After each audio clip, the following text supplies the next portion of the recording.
ইডেনে নামার আগে সুবিধা কেকেআরের, ছিটকে গেলেন হায়দ্রাবাদের বিদেশি পেসার।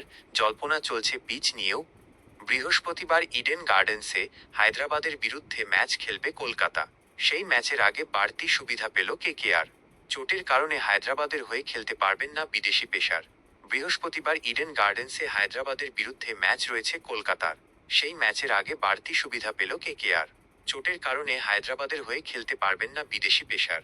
এদিকে পিচ নিয়ে জল্পনা চলছে ম্যাচের আগের দিনও।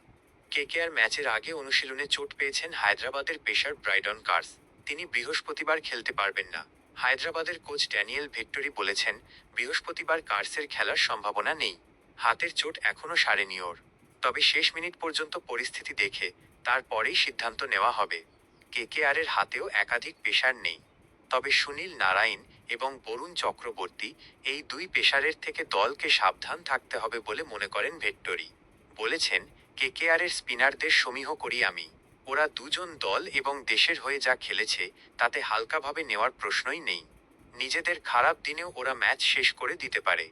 টি-20 বিশ্বকাপে দক্ষিণ আফ্রিকা বনাম নিউজিল্যান্ড ম্যাচ যে পিচে খেলা হয়েছিল, সেই পিচের কলকাতা হায়দ্রাবাদ ম্যাচ হতে পারে। সেই ম্যাচে শতরান করা ফিন অ্যালেন কেকেআর দলে। পিচ থেকে কেকেআরের স্পিনারদের সাহায্য করার কথা। অবশ্য ভেট্টরি তা মনে করেন না। বলেছেন, পিচে অনেক ঘাস রয়েছে। যা ভেবেছিলাম তার চেয়েও বেশি। গত কয়েক বছরই ইডেনের পিচে প্রচুর রান উঠছে। মনে হয় কালকের ম্যাচেও প্রচুর রান হবে।